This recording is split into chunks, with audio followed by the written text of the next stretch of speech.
yëf gaynde gi jiite gaynde Sénégal yi mu di Aliou Cissé xëy na mel ne gaynde si bi ci l'Observateur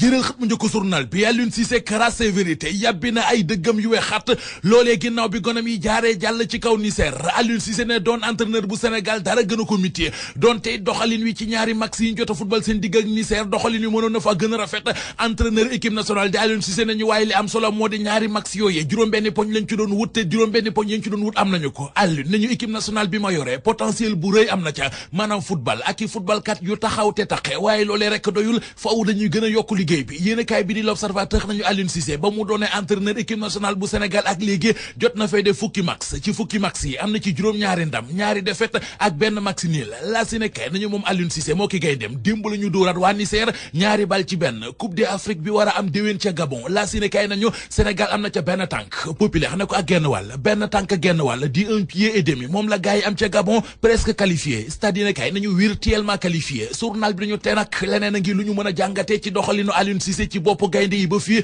moom Aliou Cissé li mu fi defagum moo gën fuuf li fi Alain Sirès ak Amara Traoré def libération nañu gaynde yi dóor nañu Niger aller retour waaye taxagul ñu qualifié ci Coupe d'Afrique ba roplaan ba jëm ca Gabon gaynde yaa nga fa toog waaye roplaan bi départagul enquête dina kay nañu benn poñ moo leen tee qualifié le témoigne nañu Burundi moo ko tee neex Burundi mi dóor démb Nami bi ñetti bal ci benn ne budul woon loolee kon tey Sénégal dina bokk ci ñi njëkk a dagg ticket ngir dem ca Gabon dem naa ca Grand Médine fitna nga fay xeeñ ubbil populaire téeméeri kër ak juróom benn fukk ñu fa bëgg a yëkkatee ndax ne nañu kër yooyee aw yoon di tale ngir BRT dafa war a jaar mu indi ay jafe-jafe askan way yeewoo ca Grand Médine ñoom ñëpp a taxaw jàttu ne soccet ne du ca dal ne la ñuy rompat ci seen quartier ba doy na sëkk yëf yaa ngi bëgg a jéggi dayoo mairie bu Grand Médine populaire nañu état bi la ñuy tuumaal ba noppi boole ci di selenglu ak di seetaan a dàq ci ndaje bu ñu daanuwul ci sa kaw alkaati yu sûreté urbaine yi dal nañu ci kaw librairie yi La Tribune moo xëy xibaar bi livre bi ñu def te ñu ne dafay sàllawlu ak xotti war may gën gi mbindeef tax kilifay réewum Sénégal ne bu ñu ko jaay ci réew mi livre boobee journal bi nañu moom la alkaati yi sûreté urbaine yi doon wër démb ci librairie yi ci réew mi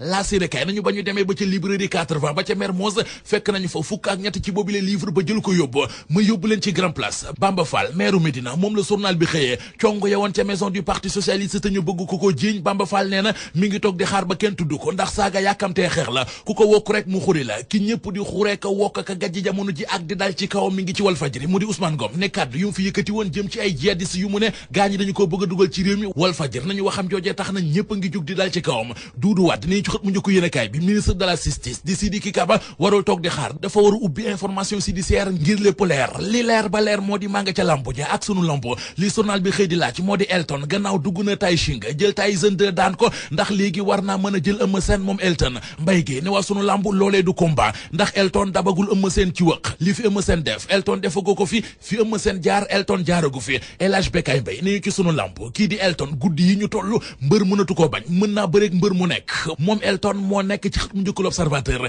nee nañu ku ko jox Eumeu Sène da koy daan ndax Eumeu Sène matul nit ab tungu ne la loolee la Elton wax